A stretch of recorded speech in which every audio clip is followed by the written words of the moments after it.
বাংলাদেশ সীমান্ত ইস্যুতে দেশের স্বরাষ্ট্রমন্ত্রীকে অশ্লীল এবং কুরুচিকর ভাষায় আক্রমণ করে ভিডিও পোস্ট। বিজেপির করা অভিযোগের ভিত্তিতে 12 ঘন্টার মধ্যে গ্রেপ্তার মহিলা কন্টেন্ট ক্রিয়েটর। পেছনে কোনো শক্তি রয়েছে, সামনে আসুক দাবি বিজেপি নেতৃত্বের। মালদার চাঁচল থানার মোবারকপুর এলাকার কন্টেন্ট ক্রিয়েটর মুসু ইয়াসমিন, তার বিরুদ্ধে অভিযোগ দেশের স্বরাষ্ট্রমন্ত্রীকে অশ্লীল ভাষায় আক্রমণ সহ দীর্ঘদিন ধরে জাতীয়তাবাদ বিরোধী, হিন্দুত্ব বিরোধী ভিডিও বানানোর। গতকাল দেশ বিরোধিতার অভিযোগ তুলে চাঁচল থানায় অভিযোগ দায়ের করে বিজেপি। তারপরে এদিন তাকে গ্রেপ্তার করে চাঁচল থানার পুলিশ। অভিযুক্তকে আদালতে নিয়ে যাওয়ার সময় বিজেপি কর্মীরা থানায় উপস্থিত হয়ে স্লোগান দিতে থাকে তার শাস্তির দাবিতে। বিজেপির আশঙ্কা, এই ধরনের ভিডিও মেয়েটির মস্তিষ্ক প্রসূত নয়, এর পেছনে দেশবিরোধী কোনো শক্তি রয়েছে। তাই পুলিশের কাছে পূর্ণাঙ্গ তদন্তের দাবি জানিয়েছেন বিজেপি নেতৃত্ব। আরও আপডেট থাকতে আমাদের ভিডিও শেয়ার ও ফেসবুক পেজটিকে লাইক করে ফলো করে দিন। আমাদের ভারতীয় জনতা পার্টি পুলিশ প্রশাসনের কাছে 48 ঘন্টা টাইম দিয়েছিল। পুলিশ প্রশাসন আমাদের পাশে ছিল, 48 ঘন্টার মধ্যে তাকে অ্যারেস্ট করেছে।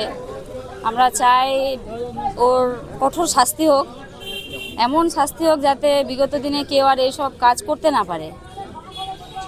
যে এই ধরনের যে ঘটনা ঘটলো, একজন স্বরাষ্ট্রমন্ত্রীকে যেভাবে অশ্লীল ভাষায় গালিগালাজ করা হলো, কি মনে হচ্ছে এ কি শুধু একা রয়েছে, না এর পিছনে আরো কোনো বড় মাথা থাকতে পারে? না, এ তো একা নেই, এটা আমাদের একদম কনফার্ম, এরা একা নেই, এর পিছনে আরো লোক আছে। আমি প্রশাসনকে বলছি, প্রশাসন যাতে ওর পিছনে যারা আছে তাদেরও কঠোর শাস্তি হোক। তাহলে এই বঙ্গে কি লুকিয়ে রয়েছে দেশদ্রোহ? হ্যাঁ, এই বঙ্গেই দেশ লুকিয়ে রয়েছে। আপনার নাম? মাম্পি রয়। আমি মেয়েটিকে দেখলাম, মেয়েটিকে দেখে সত্যি চোখে জলও আসছে যে এত ছোট মেয়ে। কিন্তু বিষয়টা হচ্ছে, আমার যতদূর মনে হচ্ছে, এই মেয়েটি তো প্রথম দিকে ভালো ভালো ভিডিও কন্টেন্ট করতো, হঠাৎ এর মাথাতে এই রকম বদবুদ্ধি চাপলো কেন? আমার তো মনে হচ্ছে এর পিছনে আরও বড় কোনো যোগসূত্র আছে, যেটা পুলিশ প্রশাসনের কাছে আমাদের অনুরোধ থাকবে যে এর সঠিক তদন্ত এবং গোড়া কোথা থেকে, সেই গোড়াটাকে বের করে আনা। কি মনে হচ্ছে কারা? এইটাতে আমার মনে হচ্ছে এটাতে কোনো বৈদেশিক শক্তিরও হাত থাকতে পারে, যেখানে ভারতকে ভাগ করা, ভারতের টুকরে হোঙ্গে, এরকম বিভিন্ন রকম স্লোগান আমরা বিগত দিনে দেখেছি। হতে পারে এই সব ভিত্তি করে এই সমস্ত মানুষদেরকে, সাদাসিধা মানুষদেরকে হাতে লাগিয়ে এই রকম পশ্চিমবঙ্গ ভাঙানোর কোনো পরিকল্পনারও ছক হতে পারে। মেয়েটির নাম কি? মেয়েটির নাম আমরা যেটা দেখলাম মুসু খাতুন, ইয়াসমিন। আচ্ছা, বলছি যে কি মনে হচ্ছে, কোনো কি দেশদ্রোহীর সঙ্গে এর কোনো সম্পর্ক রয়েছে? হতে পারে, আমাদের তো পূর্ণ বিশ্বাস আছে যে আছেই, কিন্তু আমরা তবু প্রশাসনকে বলবো এর সঠিক তদন্তটা করুক। কারণ এইভাবে চলতে থাকলে, আজকে প্রত্যেকটি ঘরে ঘরে এইরকম হলে, তাহলে তো আমাদের পশ্চিমবঙ্গ ভাঙতে আর দ্বিখণ্ডিত হতে টাইম লাগবে না। যেখানে আশেপাশে বাংলাদেশ ওত পেতে বসে আছে, টাকা দিচ্ছে, উপঢৌকন দিচ্ছে যেন ভারতকে ভাগ করা যায়।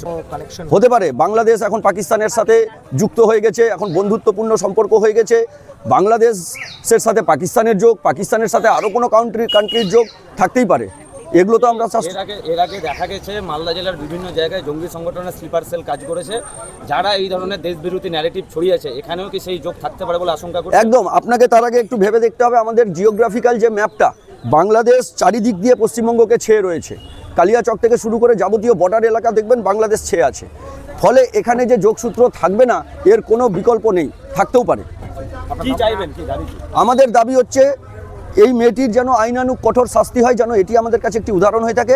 আর সমস্ত আইন রক্ষকদের কাছে আমার অনুরোধ, যেন এই মেয়েটির পাশে প্রশ্রয় না দিয়ে যেন দেশদ্রোহীকে প্রশ্রয় না দেয়। খুব সুন্দর।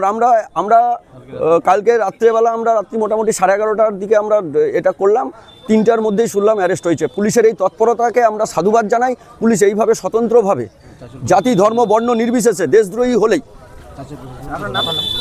আমার নাম সন্দীপ পান্ডে, আমি ভারতীয় জনতা পার্টির সদস্য।